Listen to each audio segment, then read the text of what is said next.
Olá, olá, alegria de receber. Vamos à pista número 35, excessos. Outro dia eu tava conversando com a Vanessa e ela tava me falando que cada vez mais ela foi se tornando consciente dos excessos. Então ela tá num ritmo de trabalho louco e tá precisando diminuir porque o corpo já tá sinalizando que, tipo, tá demais, não dá, né? Ela precisou fazer isso por um tempo, ela tinha uma clareza do para onde ela estava indo, por que ela precisava disso, mas chega um momento em que é preciso reavaliar essa condição para ir ajustando, né, esse movimento que está em excesso. Então ela já conseguiu atingir o que ela estava querendo, então agora é hora de fazer uma inversão, diminuir essa intensidade de trabalho. E cuidar daquilo que, né, porque a gente tem essa tendência de se equilibra um lado e desequilibra o outro, né? Então a gente vai ajustando aos poucos isso. Então eu acho muito importante, assim, cada vez mais para mim ficar claro que o caminho para que a mudança ocorra é através da consciência. Porque a consciência ela é um pouco mais, assim, ela é um pouco além de você saber, de você ter o conhecimento, né? A consciência é quando você começa a sentir em você aquilo, quando você introjeta aquela questão, né, em você. Então, aos poucos a gente vai alinhando, assim. Então, eu acho que assim, nas escolhas é sempre esse caminho. Tipo, a gente vai criando consciência. Quando você começa a ficar consciente, não significa que você muda a coisa da noite pro dia. Às vezes sim, mas às vezes não. Às vezes você fala, beleza, eu tô consciente disso, mas eu vou continuar por esse caminho, e aí você vai bancando essa responsabilidade dessa escolha de continuar, até você chegar um momento em que você sente que vai mudar, e aí você transmuta aquilo, né? Então, esse é o caminho da consciência, né? Que a gente vai criando durante o percurso mesmo. Eu coloquei o exemplo da menina do Ironman, em que ela precisava manter aquela consciência do corpo para não se exceder, né? Porque ela não tem ela tem, na verdade, uma tolerância à dor muito alta, alta no nível em que ela se machuca, né? Então ela precisou ir tendo consciência disso para ir ajustando o movimento dela, a intensidade do movimento dela. Então essa é a questão que eu queria trazer hoje, assim, pra gente olhar, né? A gente, quanto mais atento estamos aos nossos movimentos, maiores são as chances da gente perceber e criando a consciência do que está desalinhado, está desequilibrado, o que está em excesso. E todo excesso, como diz Jerônimo, né, é um veneno. Então, veneno é tudo aquilo que está excedendo, né? E aí a gente vai criando essa consciência, e aí você começa a caminhar. Não significa que muda, né, rápido, mas você vai caminhando conscientemente. E aí você vai, né, porque às vezes não dá para fazer uma mudança da noite pro dia. Então você vai conscientemente mudando aquilo pouco a pouco, preparando para um próximo passo. Então é por isso que eu bato muito nessa tecla da consciência, porque é através desse processo assim que a gente vai compondo, afinando essa vida com mais sentido. E aí, outra questão é assim, a gente, né, por exemplo, eu dei o exemplo lá do AA. Você vai, tipo, averiguando todos os dias aquele movimento, averiguando esse excesso, fazendo um compromisso com você mesmo diariamente para manter essa mudança que você quer, entendeu?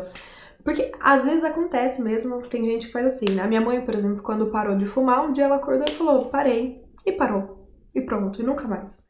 Tem gente que não é assim, ou tem alguns processos, por exemplo, no dela foi a questão do fumar, mas com outras coisas não é assim que funciona, né?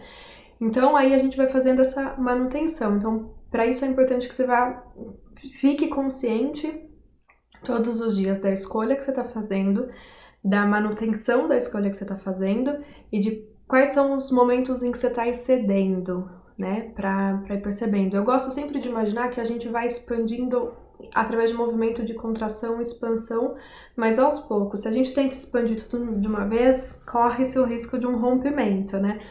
Então, vamos mantendo esse olhar atento, essa consciência para o que está sendo excedido. E saiba o porquê que você está excedendo, né? Eu acho que isso é importante também. Tem períodos em que a gente precisa exceder algumas coisas para se tornar mais consciente ou mais forte daquilo, enfim, né? Para criar mais base para mudança. Mas então saiba, assim, se pergunte, tá, eu tô excedendo nisso, eu já estou vendo que estou excedendo nisso, por que que eu estou excedendo nisso? E aí você vai sabendo o momento, você vai tendo um pouco mais de consciência de qual é o momento em que você vai parar com isso que está sendo excedido ou que você vai começar a diminuir esse excesso. Mas é sempre bom saber porque às vezes a gente precisa de uma muleta para continuar seguindo, né? Então, assim, tem períodos em que eu preciso de um excesso de comida para eu continuar seguindo. É o ideal? Não, não é. Mas por hora eu ainda preciso da muleta. Não dá para eu pegar e largar a muleta, assim. Mas eu fico sempre consciente, percebendo, ó, tô excedendo nisso, não tô, depois eu vou lá e controlo e tento fazer um ajuste. Vai chegar um dia, se Deus quiser, que esse excesso não será mais necessário. Mas por hora ele é necessário e ele me ajuda a continuar caminhando.